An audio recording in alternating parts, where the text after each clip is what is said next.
Hello बच्चों, अस्सलाम वालेकुम। मैं हूं इंजीनियर उस्मान खान और आपको वेलकम करता हूं अपने channel Shahid Khan educational academy में। तो बच्चों, आज का जो हमारा टॉपिक है वो है इलेक्ट्रोनेगेटिविटी। अब इलेक्ट्रोनेगेटिविटी को हम समझेंगे बिल्कुल आसान, सिंपल और इजी वर्ड्स के अंदर।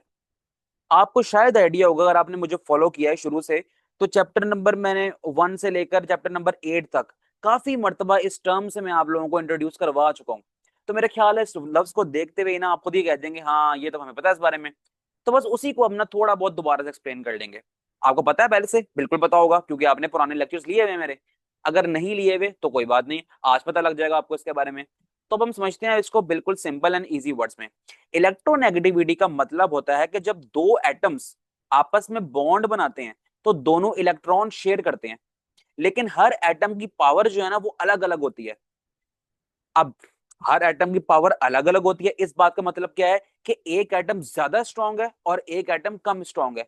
तो जो ज्यादा स्ट्रांग, ज्यादा खतरनाक किस्म का जो एटम है ना, वो दूसरे वाले एटम को अपनी तरफ जोर से खींचता है।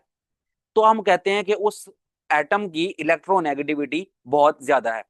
अच्छा, इसको अगर हम समझे ना बिल्कुल सिंपल और इजी वर्ड्स करके, तो इंग्लिश में अगर इसको हम ट्रांसलेट करें तो हम इस तरह कहेंगे, the ability of an atom to attract the shared pair of electrons. क्या एक एटम यहां पर है, एक एटम यहां पर है, इन दोनों ने बनाना है अपना बॉन्ड। तो जो ज्यादा स्ट्रांग होगा, फर्ज करें कि आप कि ये ज्यादा स्ट्रांग है, ठीक है, और ये वीक है, लेकिन इन्होंने आपस में बॉन्ड बनाना है। जब ये आपस में बॉन्ड बनाएंगे तो क्या होगा, ये जब इसके पास आएगा आएगा आएगा तो ये फौरन झपट्टा मार के इसको खींच लेगा अपनी तरफ। तो जो ज्यादा स्ट्रांग है ना वो वीक वाले को अपनी तरफ जोर से खींच लेगा, और इसी प्रॉपर्टी को हम कहते हैं इलेक्ट्रोनेगेटिविटी। यहां पर भी देखें, ये लिखा हुआ है इलेक्ट्रोनेगेटिविटी ऑफ एन एटम, किसी भी एटम की electronegativity is it's electron attracting ability, कि वो कितनी स्पीड से, कितनी जल्दी से और कितनी सलाहियत के साथ दूसरे इलेक्ट्रॉन को अपनी तरफ अट्रैक्ट करता है, अपनी तरफ खींचता है। It is defined as the force with which an atom attracts the shared pair of electrons toward itself in a bond। अब जैसे ही बॉन्ड बन रहा है, जब जो ज्यादा स्ट्रांग होगा, जिसकी इलेक्ट्रोनेगेटिविटी ज्यादा होगी, तो वो अगले वाले एटम को फौरन अपनी तरफ खींच लेगा। तो इसको कहते हैं इलेक्ट्रोनेगेटिविटी। ये हम पहले भी दो टर्म्स पिछले शायद चैप्टर में, चैप्टर नंबर 3 या 4 में आई थिंक पढ़ के आ चुके हैं, इलेक्ट्रोनेगेटिविटी और इलेक्ट्रोपॉजिटिविटी। तो इलेक्ट्रोनेगेटिव कौन से एलिमेंट्स होते हैं, मैंने पहले ही बताया होगा कि जो हमारे पीरियोडिक टेबल में राइट साइड पे टॉप पर होते हैं ना, जैसे ग्रुप 17 का फ्लोरीन, ग्रुप 16 का ऑक्सीजन, ये वो एटम्स हैं जो कि ज्यादा इलेक्ट्रोनेगेटिव हैं।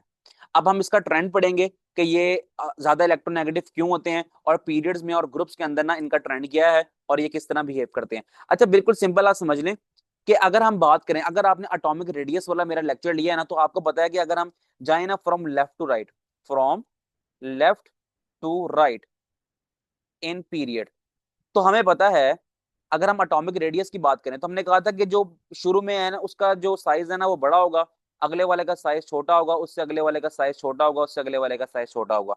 तो हम from left to right in a period जा रहे हैं, तो हमारे एटम का साइज छोटे पे छोटा होता जा रहा है। ठीक है, यहां तक तो बात आपको क्लियर होगी। नेक्स्ट बात पे चलते हैं हम। तो सबके पास अंदर अंदर न्यूक्लियस है, और आपको ये भी पता है कि न्यूक्लियस जो है वो पॉजिटिवली चार्ज होता है, इसलिए मैं प्लस साइन बना रहा हूं अंदर। जब न्यूक्लियस पॉजिटिवली चार्ज है तो उसका काम क्या है कि अपने ऊपर वाले, अपने शेल्स में, आउटर मोस्ट शेल में जो इलेक्ट्रॉन है उनको अपनी तरफ जोर से खींचना। बिल्कुल, ये न्यूक्लियस का काम भी है, ये अट्रैक्शन करता है, क्योंकि इलेक्ट्रॉन नेगेटिवली चार्ज है और न्यूक्लियस पॉजिटिवली चार्ज है, तो वो इलेक्ट्रॉन को अट्रैक्ट करता है। आपने अगर फॉलो करते रहे ना मुझे एटॉमिक रेडियस में, आयोनाइजेशन एनर्जी में, इलेक्ट्रॉन एफिनिटी में, तो आप यहाँ पर बता दें, खुद ही बता देंगे आप मुझे कि यहाँ पर आप देख सकते हैं कि जो न्यूक्लियस और आउटर मोस्ट के इलेक्ट्रॉन में फासला है वो ज्यादा है, फिर फासला कम हुआ, फिर मजीद कम हुआ, फिर मजीद कम हुआ। इससे हम ये बात समझ सकते हैं कि जितना एटम का साइज छोटा होगा उतनी ही अट्रैक्शन न्यूक्लियस ज्यादा लगाएगा इलेक्ट्रॉन्स के ऊपर। यहां तक तो बात क्लियर हो गई हमारी एटॉमिक रेडियस के अंदर ही। अब इससे इलेक्ट्रोनेगेटिविटी किस तरह बढ़ रही है यही तो देखना हमने।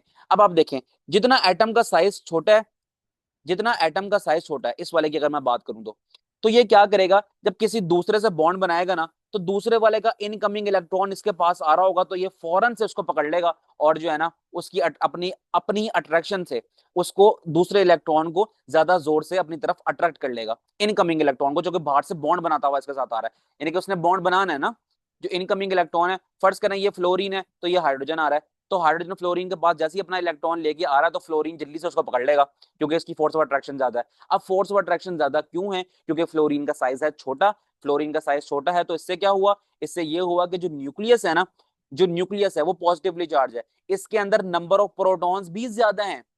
ठीक है, लेफ्ट टू राइट हम जा रहे हैं ना, तो नंबर ऑफ प्रोटॉन्स इंक्रीज कर रहे हैं क्योंकि एटॉमिक नंबर इंक्रीज कर रहा है।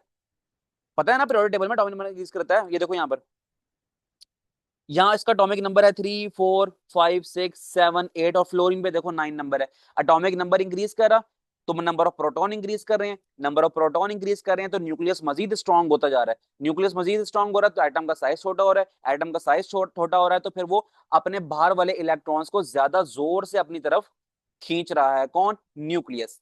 तो ये सारा हमारा खुलासा है इसका इलेक्ट्रोनेगेटिविटी का।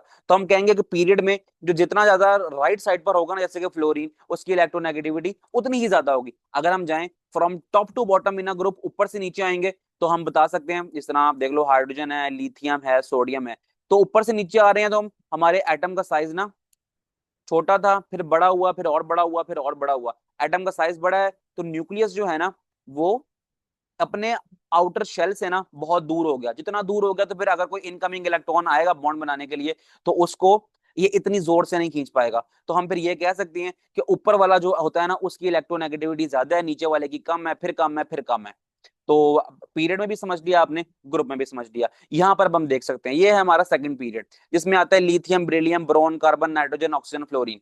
अभी अभी मैं दिखा के आया हूं आपको ये वाला पूरा का पूरा period, second period.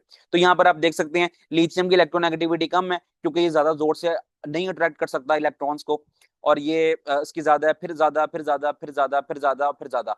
Ultimately fluorine की 4.0 है। पॉलिंग स्केल से कहता है, पॉलिंग स्केल से मैयर किया है। Polling scale is a type of a scale जिसकी रीडिंग होती है 0 से लेकर 4 तक। तो हम कह सकते हैं कि अगर फ्लोरीन की रीडिंग 4 आ रही है, इट मींस कि फ्लोरीन सबसे ज्यादा इलेक्ट्रोनेगेटिव है पूरे पीरियोडिक टेबल के अंदर।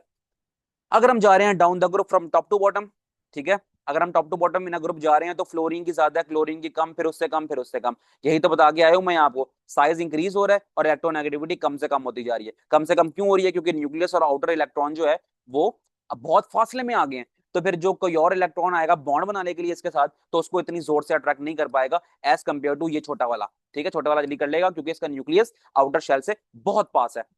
तो ठीक है ना, यहाँ तक बात। अब फ्लोरीन की ज्यादा क्यों है, पता लग गया आपको कि फ्लोरीन का जो है ना, नंबर ऑफ प्रोटॉन्स फ्लोरीन में इंक्रीज कर रहे हैं। तो हम कहेंगे कि फ्लोरीन का प्रोटॉन इंक्रीज कर रहा है, तो इसका न्यूक्लियस भी स्ट्रांग हो रहा है, न्यूक्लियस स्ट्रांग हो रहा है, तो इसका साइज छोटा हो रहा है। जब साइज छोटा हो रहा है, तो फिर इनकमिंग इलेक्ट्रॉन जो आएंगे बॉन्ड बनाने, तो वो फौरन खींच लेगा फ्लोरीन अपनी तरफ उनको। तो ये था भाई कुल खुलासा आपका। और छोटी सी इंटरेस्टिंग इन्फॉर्मेशन पढ़ लेते हैं। Electronegativity is one of the most well known property for explaining why chemical reactions take place. Electronegativity एक इतनी जबरदस्त किस्म की प्रॉपर्टी है केमिस्ट्री के अंदर, जो कि हमें बताती है कि केमिकल रिएक्शंस क्यों हो रहे हैं। तो जितनी भी प्रॉपर्टीज पढ़ी है ना, atomic radius, ionization energy, and इसके अलावा एक और भी होती है शील्डिंग इफेक्ट, इस बुक में नहीं दी हुई उन्होंने। तो इलेक्ट्रॉन एफिनिटी, तो सबसे इंपॉर्टेंट जो है ना इलेक्ट्रोनेगेटिविटी है केमिस्ट्री की हद तक। लेकिन यहाँ पर इन्होंने बहुत छोटा लिखा हुआ है, तो ये लॉन्ग क्वेश्चन में तो हरगिज नहीं आने वाला, शॉर्ट क्वेश्चन में आ सकता है। तो शॉर्ट क्वेश्चन में आप यहाँ से लेकर, देखो मैंने मार्क किया हुआ भी है, यहाँ से लेकर यहाँ तक आप कर सकते हो उसकी डेफिनेशन। और यहाँ पर आप लिख सकते हो इसका क्या कर सकते हैं हम, यहाँ देख लें अगर, it increases from left to right in a period and decreases from top to bottom in a group. ये एक छोटा सा पॉइंट आप बस याद कर लेना, ठीक है, एक छोटा सा पॉइंट याद कर लेना। और एक बात छोटी सी और याद कर लो कि सबसे ज्यादा इलेक्ट्रोनेगेटिव एलिमेंट जो है ना, वो फ्लोरीन है। इंपॉर्टेंट तरीन एमसीक्यू, इंपॉर्टेंट एमसीक्यू क्या बन जाएगा कि फ्लोरीन की इलेक्ट्रोनेगेटिविटी क्या है, या फिर आप ऐसे एलिमेंट का नाम बताएं जिसकी इलेक्ट्रोनेगेटिविटी सबसे ज्यादा है, तो फिर वो हो जाएगा फ्लोरीन। तो छोटा सा लेक्चर खत्म हुआ। उम्मीद करता हूँ कि आपको ये लेक्चर समझ आया होगा, पसंद भी आया होगा। अगर पसंद आया तो बहुत अच्छी बात है, वीडियो को कर दो लाइक और चैनल को कर लो सब्सक्राइब। अब मिलते हैं हम आपसे अगली वीडियो में। और मजे की बात यह है कि जो 8.5 वाला टॉपिक है ना, ये हमारा इस चैप्टर का आखिरी टॉपिक है। तो ठीक है, फिर अब मिलते हैं अगली वीडियो में। अपना ख्याल रखें और अल्लाह हाफिज।